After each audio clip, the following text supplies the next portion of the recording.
Good afternoon, gentle friends. Welcome back to another day. So I'm just having a bit of a mishmash for lunch. I wanted a big salad, and then while I was getting out salad things, I was like, oh, I have these artichokes that I need to use, so I'm going to cook an artichoke. And then I was like, well, what else do I want? So I'm going to do a salad. I've got power greens, sprouts, pomegranate arils, red seedless grapes, olives, cucumber, goat cheese, and some wasabi peas. So that's going to be my salad mashup. And then I have 2 artichokes left, so I'm going to cook one now, and I might have the other one for dinner. They're fine when they're, like, once they start getting dark on the ends, as long as it still squeaks, then you're okay. But I don't like them once they get much darker than this, because as it starts to dry out further down in the petal, then once you cook them, there's not a whole lot really left to them. So I'm going to go ahead and use one, probably both, today. And then I was looking through the freezer last night. These are those really thin slices of beef that I picked up from Kroger. And I think I'm just going to do a beef schnitzel.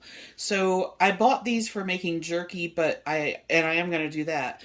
But I thought this would be nice. And for that, all I'm going to do is coat it in Dijon mustard, panko, and then cook it in the air fryer for a few minutes. You don't need very long because it's super thin.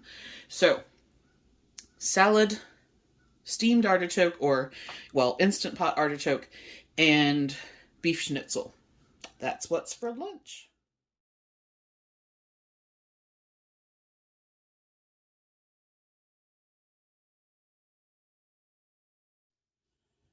Hey guys.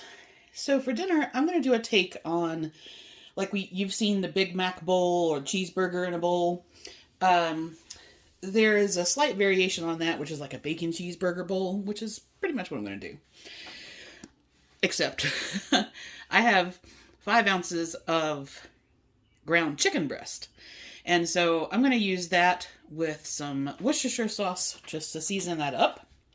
And then I have a little bit of a hydroponic lettuce left.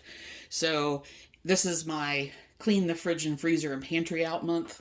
So I'm trying to use up everything there. I'm going to use up the rest of that. I had like 6 grape tomatoes in before I open a new container. And then some red onion and green onion. I'm going to put on half of a mini avocado.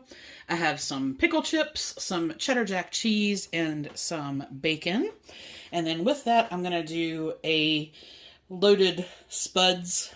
I have 8 ounces of red potatoes, some salsa, Greek yogurt, and I'm also going to put some onion and bacon on there. So the only thing that I need to do for this is cook the chicken. Oh, I forgot the important part. I found this at Kroger. This suspiciously looks like traditional Big Mac sauce. What does it say?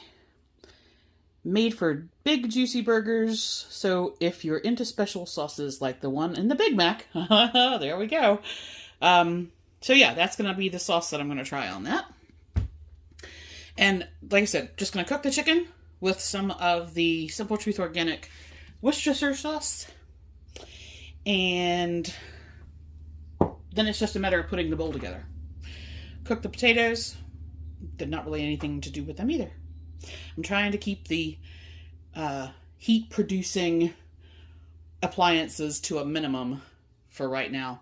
We are supposed to get a break in the weather, and it's supposed to be much cooler for the next 2 days, and then we're right back into the like mid-90s next week. So I think if it is indeed quite cool on the weekend, I might try and do a little bit of prep. I might like kick the Instant Pot into full gear and do some prep for the days that it's supposed to be like 95 next week, because I know I'm not going to feel like having the stove or air fryer on. So I'll think about that tonight and see what I can come up with. Okay, but let me get into this.